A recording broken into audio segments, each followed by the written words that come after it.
Hi everyone and welcome to Miss Estruch Biology. My name's Miss Estruch and if you are new here then I've been teaching biology for over 14 years and I'm here to help you to get to grips with those most challenging topics in biology, improve your study skills technique and help you to get the grades that you deserve. Now in today's video, if you follow me on Instagram, you would have seen a few weeks ago that I shared my exams 2022 essay prediction. So the three titles that I predicted were number 1, the importance of diffusion to organisms, number 2, the importance of microorganisms in biology.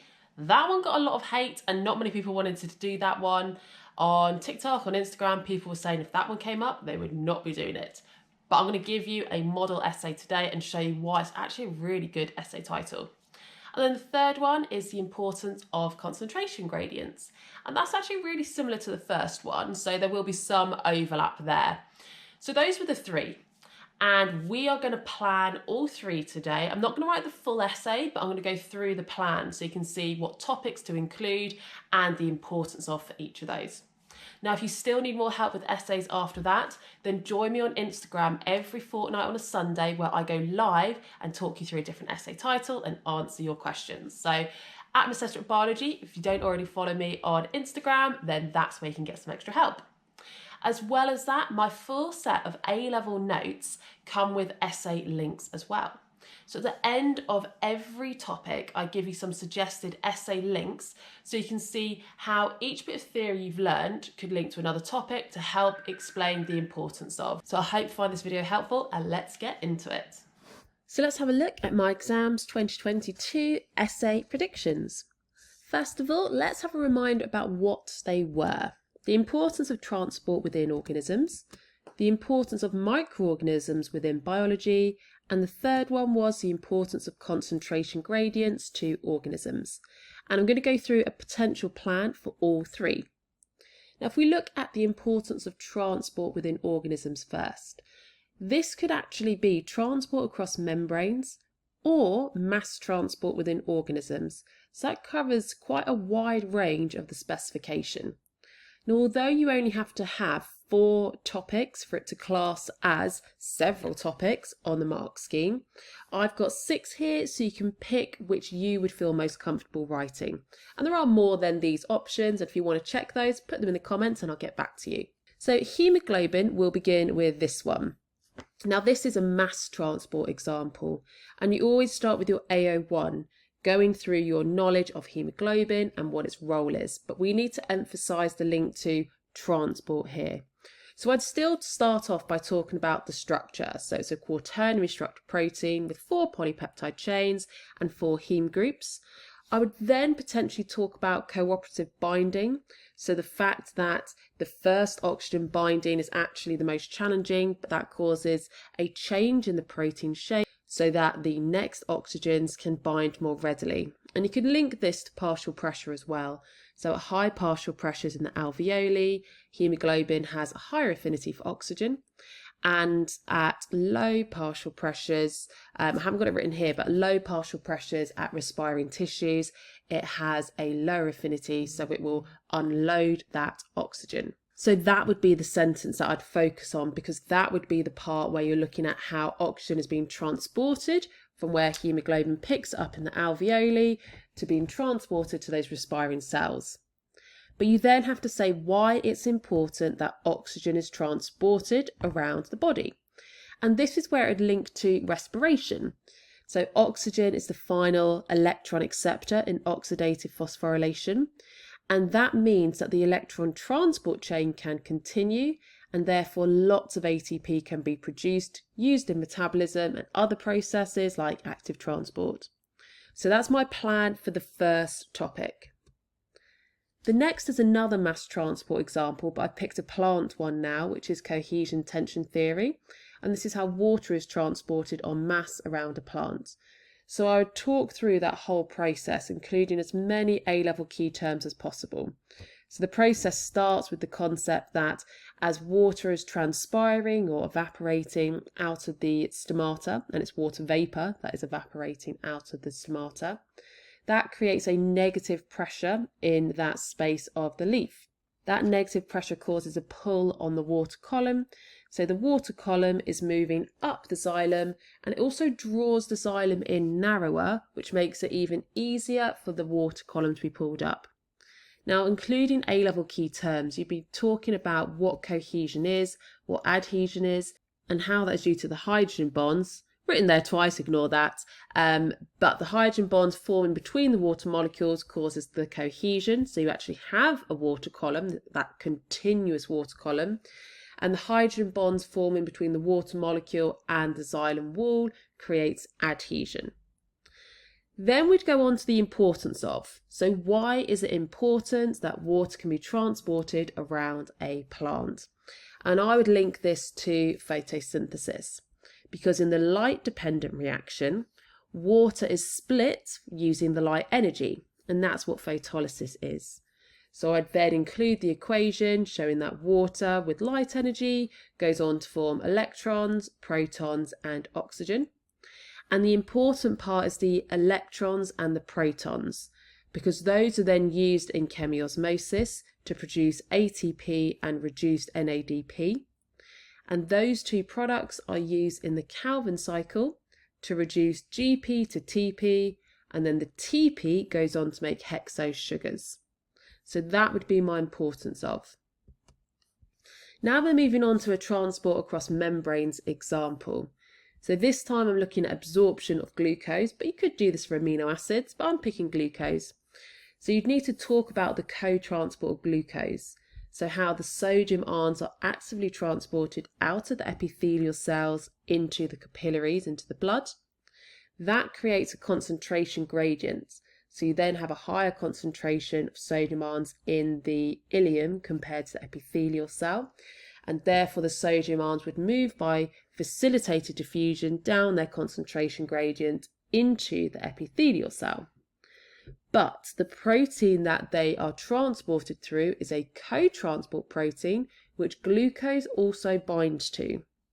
So together, the glucose and sodium ions are transported into the epithelial cell. And then glucose, because there'll be a high concentration of glucose in the epithelial cell compared to the blood and the capillary, it can move out of the epithelial cell by facilitated diffusion. And once it's in the blood, it can then be transported around to respiring cells. And that is what the importance link would be here. Glucose is the reactant in aerobic and anaerobic respiration in glycolysis to provide or to produce pyruvate. And the pyruvate can then go on to create ATP through the other stages in aerobic respiration. But you do actually have 2 ATP molecules, a net gain anyway, being produced in glycolysis. So ATP, again, that is our importance. It's being used in metabolism. So chemiosmosis then, this is now my next example. So this I'm going to link to photosynthesis. You could do this for respiration though, because it does occur in both. So the electrons, which are released when the coenzymes become reoxidized, those electrons are transported along the electron transport chain. And that releases enough energy to pump the hydrogen ions or protons from the stroma into the thylakoid lumen, creating an electrochemical gradient. You then have lots of protons in the thylakoid membrane, so they will move down their concentration gradient through ATP synthase, which is the enzyme which creates lots of ATP. Now that ATP, we've got a similar importance that we had up here in the importance of transport of water, but you can actually have some overlaps in the importance of, because a lot of the time the importance does come back to ATP and respiration. In this case, it's coming back to ATP, providing the energy to reduce GP to TP, and then TP makes hexose sugars. So that's more our emphasis here. But you could have done this for respiration. However, the importance of would still be the same thing. You'd be producing lots of ATP for metabolic reactions. Next then, we have action potentials, and this is transport across membranes. It's across the axon membrane. So a stimulus is going to provide the energy to open up the sodium voltage-gated channels. That's going to cause sodium ions to diffuse into the axon.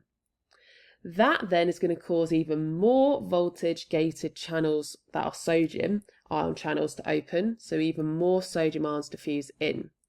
So we now have so many positive sodium ions diffusing into the axon, that will then bring the membrane potential above the threshold potential, which is minus 55 millivolts, and actually up to a peak of plus 40 millivolts. And by this point, depolarization has happened and the action potential has been triggered and will be passed on. But what's happening in that axon still is, once it reaches 40 millivolts, the voltage gated sodium channels close, and instead the voltage gated potassium ion channels will open, and then that exact point of the axon will become hyperpolarized. But by that point, the action potential would already be triggered at the next node of Ranvier. Now, the importance of here would link to the fact that this enables you to respond to stimuli, and therefore it provides protection. Or you could also link it to, more A-level concept here, the all or nothing principle. So focusing on these thresholds. So the fact that you have to have enough sodium ions diffusing in, which is your transport, to reach that minus 55 millivolt threshold to be able to have this depolarization, this action potential. And if it doesn't reach that threshold, then nothing will happen. That's what the nothing part of the principle is. The all is the fact that if it does reach that threshold, you will always get an action potential, and it will always peak at the same point, which is plus 40 millivolts. The last example I've got is tissue fluid. So this here is going to be transport in and out of the capillaries, and this is caused by a high hydrostatic pressure this time at the arterial end, because you're going from your arterial to your capillary, and that creates a high hydrostatic pressure because the diameter of your capillary is narrower. That creates a higher pressure of the blood. And as a result, water and small molecules are forced out of the capillary into the area where you have your cells, creating tissue fluid. Large proteins are too big to be forced out, so they remained behind in the capillary, and that creates a low water potential, so a really negative water potential at the venial end of your capillary. Now the blood pressure or the hydrostatic pressure would have dropped by that point because all that water's been forced out, and therefore no more water's been forced out due to a hydrostatic pressure, but we do have a very negative water potential in the blood capillary.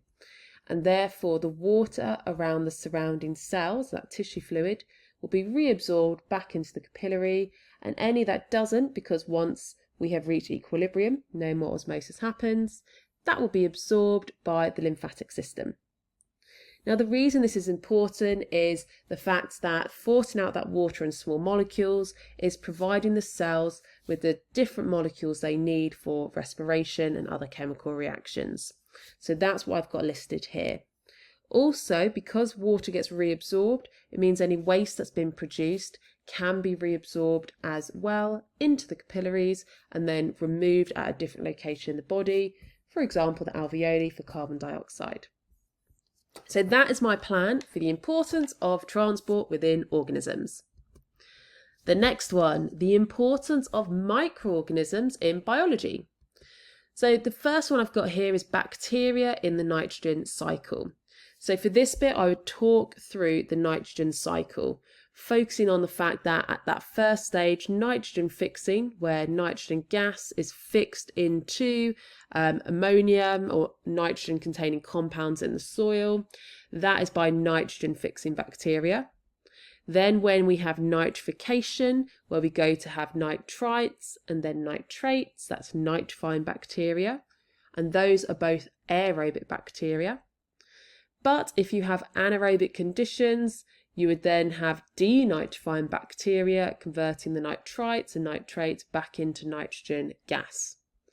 You also have decomposition, which is also known as ammonification, where you have saprobiotic bacteria, which can break down the nitrogen-containing biological molecules in dead animals and plants and waste. For example, breaking down urea or proteins or DNA to release that nitrogen to be converted into ammonia again. So it'd be talking through all of that stage, showing the role of the bacteria in the cycle. Why that's important, we can then link to the fact that it ensures that nitrogen can be constantly recycled, and therefore plants and animals have an available source of nitrogen to create biological molecules. You could then list all the molecules that contain nitrogen. So, for example, you learn about proteins, which are made up of amino acids, DNA, RNA, and ATP. So you could focus on one of those examples and briefly say why it's important. For example, ATP is important to provide energy for metabolism. Then we could talk about pathogens in immunity, because importance of doesn't always mean that it is a good thing. Something is also important if it's causing a negative impact. So here we could talk about just one aspect of immunity, otherwise it'd be too long a paragraph. So I've said I'm just going to focus on the humoral response, talk through the process of how the B lymphocytes are activated by the T helper cells, how that triggers clonal expansion, how we then end up with either plasma cells or memory cells, and the plasma cells make antibodies. And then you could talk about how that provides this natural active immunity. Or you could go on to a different concept here to make it a more positive importance, where the knowledge of that response and the primary and secondary response has been used to create vaccines. So if you are then reinfected with the same pathogen, large quantities of the antibody can be produced rapidly to provide immunity. And again, include your A-level key terms. So think about your memory cells, plasma cells, agglutination. But that is how you could link it to immunity. I've now got a gene technology one, because this title says importance in biology, which doesn't mean it has to be in a living organism. So PCR, the importance of here is the Taq DNA polymerase, which is able to still function at those really high temperatures of about 95 degrees C. That is possible because that particular enzyme has been harvested from thermophilic bacteria, meaning bacteria which are extremophiles, which are naturally found in hot springs adapted to those high temperatures. So that is important because it enables the PCR process, which you could describe. And therefore, because that enzyme has that higher optimum, it's not going to denature. So those high temperatures can be used in PCR so that you're able to create large quantities of these DNA copies very, very rapidly. And that's important in forensic science, genetic modification to create insulin, for example, medical diagnosis. So that would be the focus that you could have here. Now, another gene technologies topic is genetic modifications, because you are allowed to have two different paragraphs from the same spec point, as long as it's not the same theory. This time I describe the process of genetic engineering, and I'm going to link it to insulin production. So you'd need to talk through that process, but I'd be emphasizing that the vector, which is a plasmid, comes from a bacteria, and that the bacteria itself is the host, which is going to be replicating to produce large quantities of that insulin. So that is where the bacteria, which is a microorganism, is involved. Why that's important is it's enabled the mass production of insulin for medicine, and because it's genetically modified, it means that it is human insulin because it's been made from that human insulin gene. So it's actually reduced the chances of rejection and side effects in patients taking it. And also it can be created in very large quantities very rapidly. So that's why the bacteria was so important in this genetic modification. Another example could be natural selection, because when you learn about natural selection, one type is directional selection, and the example linked to that is antibiotic resistance in bacteria. So you could demonstrate here your A-level knowledge of natural selection, directional selection, and that antibiotic resistance is an example of that, and apply it to directional selection. The importance, this would be one of the ones where it might be negative for humans, but it is very useful and important for the microorganism itself. So it might not be beneficial for us, but it is still important for bacteria because it's enabled bacterial populations to adapt to their environment, which is being exposed to antibiotics, and survive despite that selection pressure.